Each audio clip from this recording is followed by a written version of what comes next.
नमस्कार साथियों, संसद के मानसून सत्र की शुरुआत हो चुकी है और यह मानसून सत्र शुरू हुआ है 21 जुलाई से, जो कि 12 अगस्त तक चलेगा। और इस मानसून सत्र को लेकर कहा जा रहा था कि शायद यह विशेष सत्र होगा, लेकिन सरकार ने तय कर दिया है कि यह कोई विशेष सत्र नहीं है। यह सामान्य मानसून सत्र, हर साल जो मानसून सत्र आता है उसी प्रकार का सत्र है। अब आप मानसून सत्र सुन रहे हैं, लेकिन और भी तो सत्र होते हैं, जैसे कि बजट सत्र हो गया, शीतकालीन सत्र हो गया। तो ये तीन प्रमुख सत्र हैं। तो ना सिर्फ मानसून सत्र, बाकी ये सभी सत्र, इनके बारे में हम समझ सकें कि आखिर इनसे जुड़ा हुआ प्रावधान क्या है, इनसे जुड़ी हुई कुछ प्रक्रिया क्या है और इसके साथ ही ये क्यों काम आते हैं, इनका मकसद क्या है, इन सारी बातों को इस वीडियो में समझेंगे। तो नमस्कार साथियों, स्वागत है आपका दृष्टि आईएएस के न्यूज प्रोग्राम में। मैं हूं केवल आपके सामने। अब चलिए सबसे पहले यहीं से शुरू करते हैं। खबर क्यों चर्चा में है? खबर चर्चा में इसलिए है, या खबर है ही क्यों ये, क्योंकि 21 जुलाई से ही मानसून सत्र शुरू हो रहा है, जो कि 12 अगस्त तक चलेगा।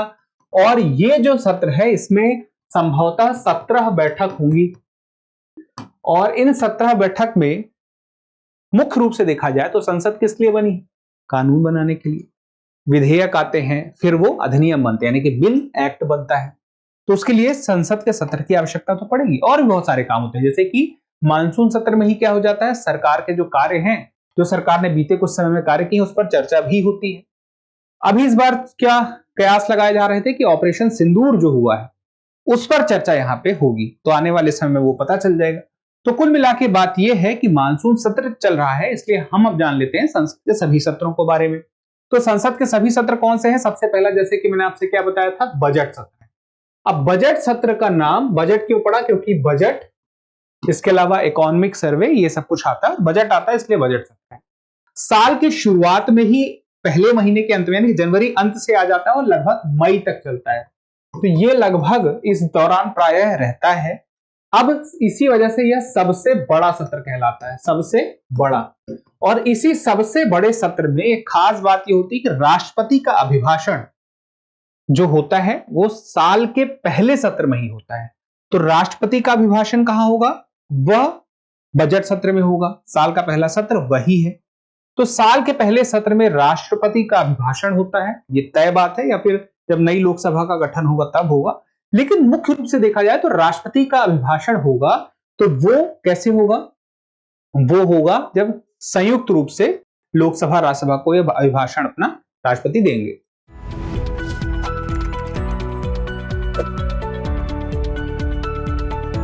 तो यहां पे पहला तो हो गया। अब यहां पे इसी दौरान वित्त विधेयक आते हैं, इसी बजट सत्र में, और फिर उसके बाद उस पर चर्चा और वोटिंग वगैरह जो भी प्रक्रिया होती है। उसके बाद फिर अगला कौन सा आता है? मानसून सत्र। नाम से ही पता चलता है, जिस दौरान मानसून हवाएं आती है, देश में मानसूनी बारिश होती है, उसी के नाम पे पड़ गया मानसून। तो अब यहां पे यह चलेगा कब? सामान्यतः जुलाई से लेकर के अगस्त। जैसे अभी हमने देखा, जुलाई से अगस्त का यह समय चल रहा है जब ये मानसून सत्र होगा। फिर उसके बाद तीसरा शीतकालीन सत्र है। अब शीतकालीन नाम से पता चलता है ये ठंड के समय पर होगा। तो ये देखिए, साल के अंत में यह पहुंचता जाके नवंबर दिसंबर में। तो यहां पर शुरुआत बजट सत्र से साल की और अंत में शीतकालीन। जो बचे हुए कुछ अन्य महत्वपूर्ण विधेयक होते हैं जिनको पास कराना सरकार जरूरी समझती है, वो यहाँ पे कोशिश करती है कि साल के अंत तक में, आखिरी सत्र तक में पास करा लिए जाए। उसके बाद अब इन तीनों ही सत्रों को देख के पता चलता है कि साल में 3 बार सत्र चल रहे हैं। और आमतौर पर यह बात कही गई है कि 6 महीने में, यानी कि अधिकतम अंतर जो है दो सत्रों के बीच में 6 महीने का हो सकता है, उससे ज्यादा का नहीं। यानी कि साल में कम से कम 2 बार संसद के सत्रों को बुलाया जाएगा। तो ये बात स्पष्ट हो गई, ठीक है। अब उसके बाद ये आती है कि संसद की जो सत्र हैं, बुलाता कौन है?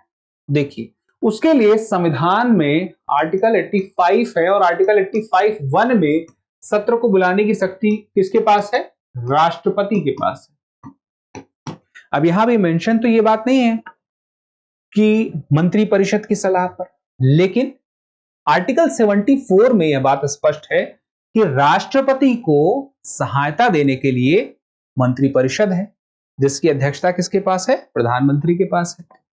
अब क्या होगा? एक कमेटी है, CCPA, cabinet committee on parliamentary affairs. तो cabinet committee on parliamentary affairs जो है, ये जो समिति है, ये एक कैलेंडर तैयार करती है और कैलेंडर तैयार करने के बाद ये क्या करती है कि तय कर देती है कि सत्र में किस किस तारीख से कौन सा सत्र लगेगा। अब उसके बाद क्या होगा, उसके बाद ये जो है कमेटी के द्वारा बताई गई तारीखों को प्रधानमंत्री देते हैं राष्ट्रपति को, और ये जो राष्ट्रपति को दे रहे हैं प्रधानमंत्री, यह किसकी तरफ से दे रहे हैं, यह सम्मिलित रूप से कहा जाएगा तो मंत्री परिषद की तरफ से दे रहे हैं। अब यहां पे बात आती है आर्टिकल 85(2). आर्टिकल 85(2) में यह बात भी है कि संसद को आहूत करने के साथ साथ सत्रावसान की ही जो प्रक्रिया है राष्ट्रपति ही करते हैं। लोकसभा का विघटन कौन कर सकता है, राष्ट्रपति कर सकते हैं।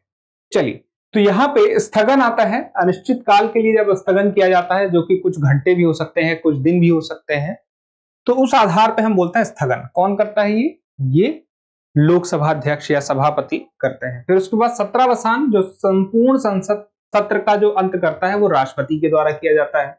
तो स्थगन लोकसभा अध्यक्ष करेंगे या सभापति करेंगे, या सत्रावसान अगर होगा यानी कि सत्र की समाप्ति कौन करेगा, राष्ट्रपति करेंगे।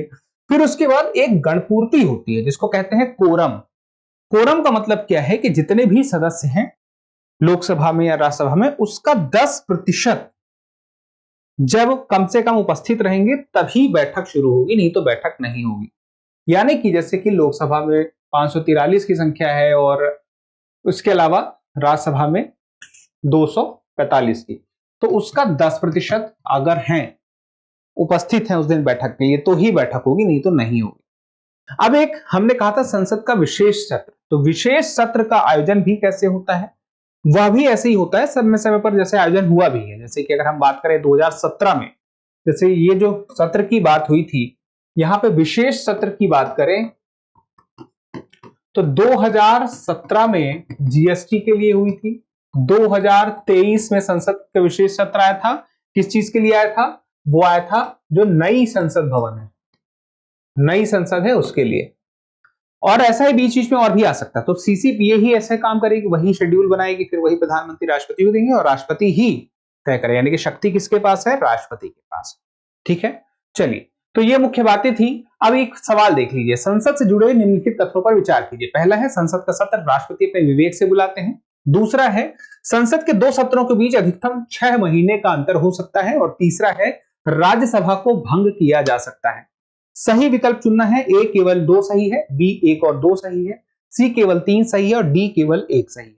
तो इस सवाल का जवाब जरूर दीजिएगा, क्योंकि जब आप जवाब देते हैं तो हमें और बेहतर करने की प्रेरणा मिलती है। फिलहाल के लिए इतना ही, जल्दी मिलेंगे अगले सेशन में। तब तक के लिए क्या करना है, स्वस्थ रहना है, मस्त रहना है, पढ़ते रहना है। धन्यवाद। डियर व्यूअर्स, अपने एग्जाम की तैयारी को और बेहतर करने के लिए हमारे चैनल को लाइक, शेयर और सब्सक्राइब करना न भूलें।